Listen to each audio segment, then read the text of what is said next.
Buongiorno a tutti, sono Francesca Di Massimo, titolare di Spezieri Palazzo Vecchio.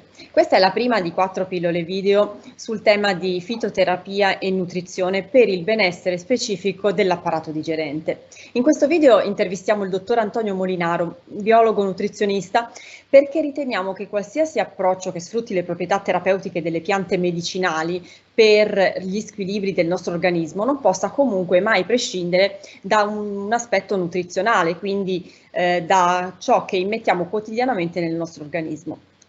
Il dottor Molinaro è laureato in Scienze della Nutrizione presso l'Università della Calabria, con seconda laurea magistrale in Scienze dell'Alimentazione presso l'Università degli Studi di Firenze. La sua consulenza nutrizionale consiste prima di tutto nel valutare il fabbisogno nutritivo ed energetico del paziente e poi si occupa di elaborare piani alimentari in situazioni di squilibrio di varia natura. Il dottor Molinaro riceve nel suo studio di Firenze ed è presente sul suo sito sia per informazioni che per appuntamenti. Buongiorno Antonio e grazie per essere con noi oggi. Vorrei approfondire con te l'approccio nutrizionale e fitoterapico alle sindromi che interessano l'apparato digerente, che è una delle aree su cui sei maggiormente esperto e attivo. In particolar modo vorrei parlare di squilibri dello stomaco. Mi riferisco quindi a disturbi comuni come la gastrite, il reflusso gastroesofageo, l'esofacite, il meteorismo o anche distonie neurovegetative che si verificano soprattutto in caso di stress e che quindi sono molto comuni, sono quei disturbi che derivano da messaggi contraddittori che dal sistema nervoso arrivano all'apparato digerente.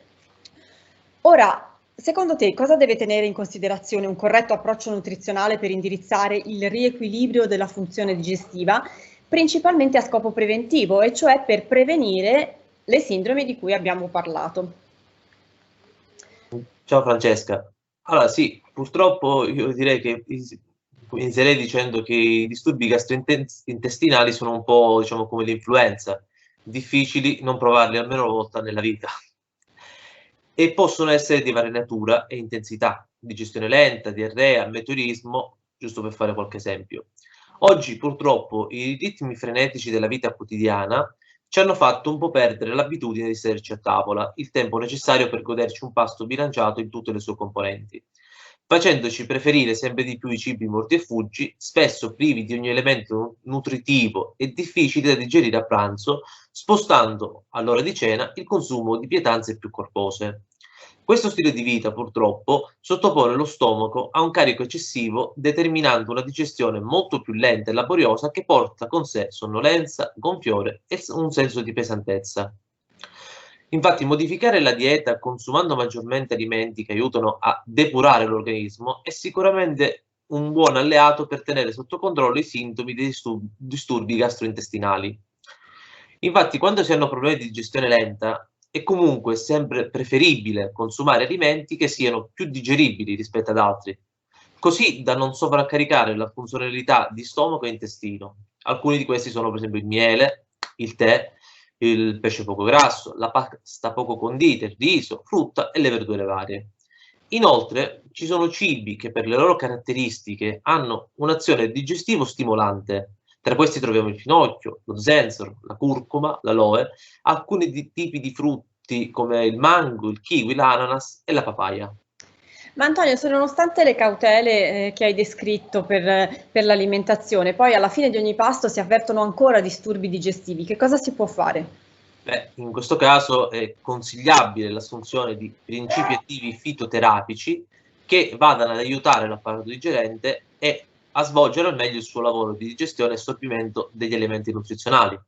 Inoltre è da tenere anche in conto che nella nostra alimentazione è molto ricca di zuccheri, più di quanto il nostro organismo è pronto a metabolizzare.